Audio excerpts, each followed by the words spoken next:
तो नमस्कार दोस्तों, कैसे हो आप सभी लोग और कैसी चल रही है आप लोगों की लाइफ। तो स्वागत है आपका हमारे चैनल उत्तम शिक्षा यानी गिविंग क्वालिटी एजुकेशन।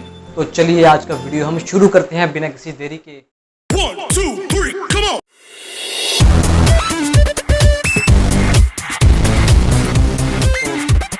शुरू करते हैं वीडियो। तो आज का टॉपिक है गाइस कि आप किस तरह से आपका अपना रूटीन बनाएं जिससे आपका जो टारगेट है, जो आपने टारगेट सेट किया है वो अचीव हो जाए। तो उसी के लिए वीडियो है, यानी स्टूडेंट्स वीडियो जरूर देखें। अगर स्टूडेंट्स देख रहे हैं तो अच्छी बात है। तो चलिए शुरू करते हैं बिना किसी। सबसे पहले तो अगर आप कोई अपना टारगेट नहीं बनाया अब तक आपने, तो आप लाइफ में सबसे बड़ी मिस्टेक करने जा रहे हो।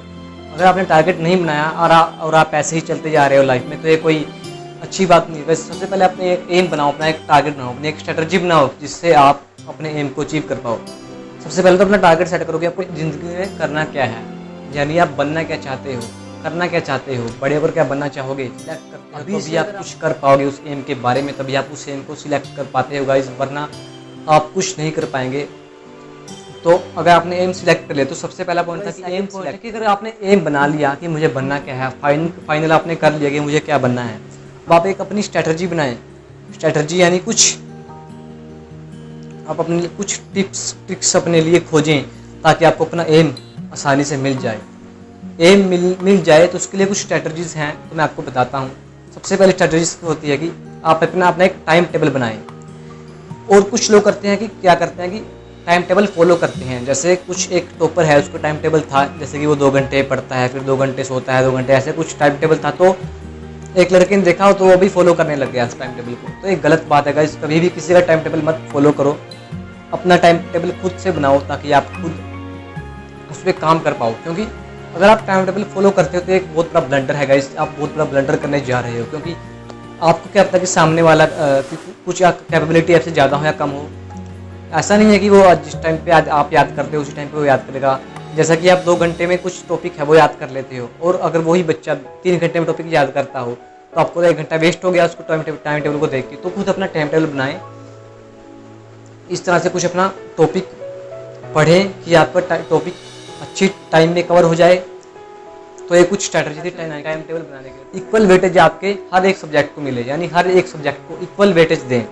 ऐसा नहीं है कि साइंस के लिए ज़्यादा टाइम दे दिया, मैथ के लिए कम दिया, ऐसा नहीं। हाँ, ऐसा आप कर सकते हो कि जो सब्जेक्ट आपका थोड़ा वीक है उसको थोड़ा ज़्यादा टाइम दे दिया, जो थोड़ा आपको अच्छा है, जैसे हिंदी इंग्लिश हो गई 10th क्लास के बच्चों के लिए, वो थोड़ा उस पर कम टाइम दे दीजिए।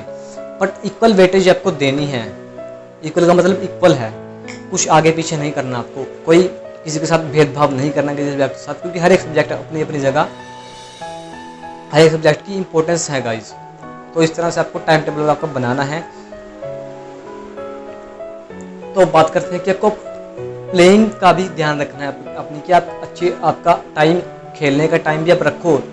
1 से 2 घंटे तो आपका खेलने का टाइम होना चाहिए गाइस। अगर आप खेलोगे नहीं तो आपका शरीर फिजिकली ग्रोथ नहीं करेगा। मेंटली तो आप ग्रो कर लोगे अगर पढ़ लेते हो आप, पर फिजिकली ग्रो कैसे करोगे जब तक आप प्ले नहीं करोगे। प्लेइंग में बहुत अच्छी गेम्स हैं, कुछ मैं बता देता हूँ आपको। साइकिलिंग सबसे बढ़िया गेम है। अगर साइकिलिंग आप करते हो तो आपको कोई और गेम खेलने की जरूरत नहीं है। साइकिलिंग से ही आपकी बहुत अच्छी एक्सरसाइज हो जाती है गाइस। और अगर ज़्यादा आप करते हो तो फुटबॉल आप खेल लीजिए, बाकी उससे बहुत अच्छी एक्सरसाइज साइकिलिंग है।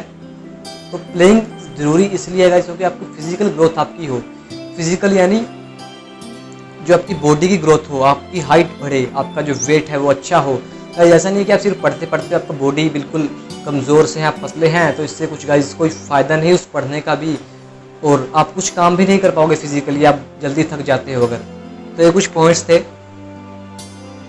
अगर आपको अच्छा टाइम टेबल बनाना है तो करें। और अपना खाने का टाइम भी अच्छा रखें। ऐसा नहीं है कि आप बहुत कम खाते हो, बहुत ज़्यादा खाते हो। अच्छे लिमिट अमाउंट में खाएं जिससे आपके जो बॉडी की जो एनर्जी है बनी रहे और आप अच्छी तरह आपको एनर्जी मिले करने के लिए। सबसे ज़्यादा ज़रूरी है कि आपको अपना 3 चीज़ों पर ध्यान देना पड़ेगा, खाने पे, प्लेइंग पे और स्टडी पे गाइस। ये अगर 3 चीज़ों को आपने मेंटेन कर लिया तो आपका टारगेट आपसे दूर नहीं है, आप उसको अचीव कर लोगे।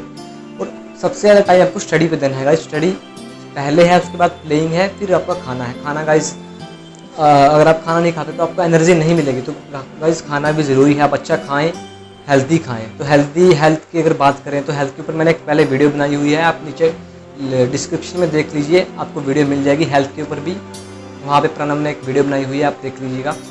तो कुछ इस तरह से है रिलैक्सिंग।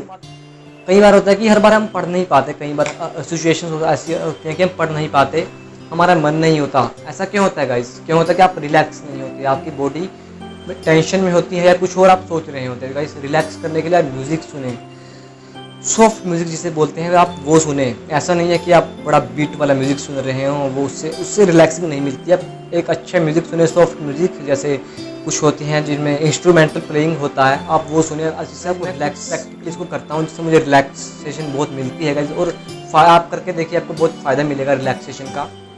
भी आप अगर आपका माइंड रिलैक्स रहेगा तभी आप पढ़ पाओगे गाइस आगे। आपको तो टाइम टेबल किस तरह से बनाना है? टाइम टेबल बनाओ कि 2 घंटे मैंने, अगर आप 10th में हो तो 2 घंटे इंग्लिश पढ़ ली, 2 घंटे हिंदी पढ़ ली, ठीक है।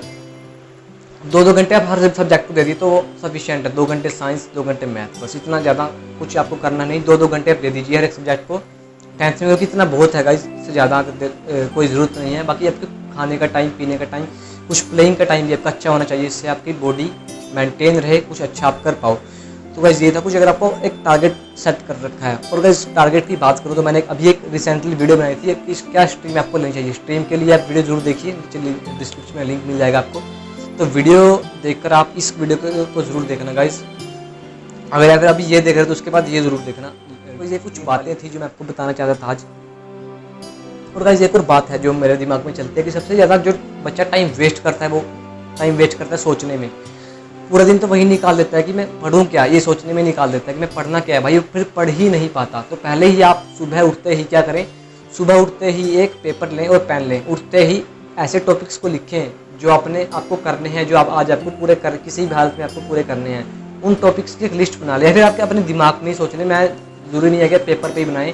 जैसे कि मैं हर रोज़ अपने दिमाग में ही अपने टॉपिक्स सोच लेता हूँ कि मुझे टॉपिक्स क्या कवर करने हैं। तो दिमाग में ही कुछ टॉपिक्स ऐसे बनाए या लिख लें इनको एक पेज पर कि मुझे आज पूरे दिन में क्या करना है। तो उससे फ़ायदा ये होता है कि गाइस आप पूरे दिन में आपको जो करना है उसका आपको पहले ही रिव्यू मिल जाता है अपने दिमाग में कि मुझे हाँ ये आज ये टॉपिक करने हैं, मुझे ये कल मेरे रह गए थे, आज मुझे ये करने हैं। और सोने से पहले रात को 5 मिनट एनालिसिस कीजिए अपने अंदर, खुद सोचिए कि आज मैंने क्या क्या किया, क्या क्या टॉपिक्स मेरे रह गए और क्या मैं कल के लिए मैं छोड़ रहा हूँ। ये कुछ पॉइंट हैं गाइस, इस पर ध्यान दें कि रात को सोने से पहले ज़रूर सोचें कि आपने क्या क्या आज पढ़ा। तो सबसे पहले जो आपने टॉपिक सुबह लिखे थे उनको आप देखें, हाँ इनमें से ये टॉपिक हो गया, ये नहीं हुआ तो इसको मैं कल करूँगा। रात को सोने से पहले एनालिसिस करें, अपने सेल्फ इंट्रोस्पेक्शन करें कि आपने आज क्या क्या करा, पूरे दिन में आपने क्या टाइम वेस्ट किया, अगर वेस्ट किया तो कहाँ किया, अच्छे काम के लिए वेस्ट किया या बुरे काम के लिए वेस्ट किया। तो ये ज़रूरी है गाइस, तभी आप अपने जो आपने टारगेट बनाया उसके ओर आप पहुँच पाओगे। ये एक इम्पोर्टेंट पॉइंट है गाइस। और एक और बात करता हूँ मैं, आप खुद के लिए पढ़ें। ऐसा ना हो कि आप किसी के दबाव में पढ़ रहे हैं, आपका मन नहीं है पढ़ने का। खुद के लिए पढ़ें क्योंकि आपको खुद को ही कुछ बनना है, अगर तो खुद पढ़ना भी पड़ेगा गाइस। ऐसा नहीं है कि आप सोचोगे कि मैं अपने पेरेंट्स के लिए पढ़ रहा हूँ, नहीं, पेरेंट्स के लिए नहीं, आप खुद के लिए पढ़ते हो। खुद के लिए ही आपको कमाना है, खुद के लिए आप अपना फ्यूचर बनाओगे तो खुद के लिए ही पढ़ो। पेरेंट्स के लिए कोई नहीं पढ़ता। पेरेंट्स के लिए अगर जो पढ़ता है तो वो दबाव है, दबाव में मत पढ़ें। अगर पेरेंट्स के दबाव में आप पढ़ रहे हैं तो मना कर दीजिए, मैं नहीं पढ़ूंगा, मुझे इस फील्ड में नहीं जाना। तो गाइस खुद के लिए ही पढ़ें। और 10वीं 12वीं तक तो आपको देखो गाइस स्टडी करनी ही पड़ती है। ऐसा कोई रिलैक्सेशन नहीं है कि आपको 12वीं से पहले आप स्टडी छोड़ दो तो उसको कोई जॉब का चांस है, नहीं, कोई जॉब का चांस नहीं है। 12वीं तक तो आपको करना ही पड़ता है। उसके बाद आप अलग कोई फील्ड में जाते हैं तो अलग बात है। और गाइस 12वीं तक आप मन लगाकर पढ़ें, बिल्कुल पढ़ें, जो स्ट्रीम आपको लेनी है लें, ऐसी कोई दिक्कत की बात नहीं होगी। हर स्ट्रीम में अच्छे अच्छे जॉब्स आपको मिल जाएंगी। तो गाइस कुछ पॉइंट थे जो मेरे दिमाग में जाए थे। जो मेडिकल के स्टूडेंट उनके लिए मैं कोर्स शुरू करने जा रहा हूँ, जिसमें मैं सभी क्रैश कोर्सेज पढ़ाऊंगा। सभी एक क्रैश कोर्स चलेगा जिसमें सभी टॉपिक्स डिस्कस होंगे जो बायोलॉजी के 12th में है गाइस। तो चलिए आज की वीडियो यहीं समाप्त करते हैं। अगर आपको कुछ इन्फॉर्मेशन मिली हो, कुछ नया सीखने को मिला हो तो प्लीज़ लाइक करना और सब्सक्राइब कर देना गाइस चैनल को, क्योंकि आपके सब्सक्राइब की बहुत नीड है हमें, तभी हम आगे वीडियो बना पाएंगे मोटिवेट होकर। तो चलिए आज के लिए हम चलते हैं और जाते हैं गाइस। फिर से एक बार थैंक्स फॉर वॉचिंग।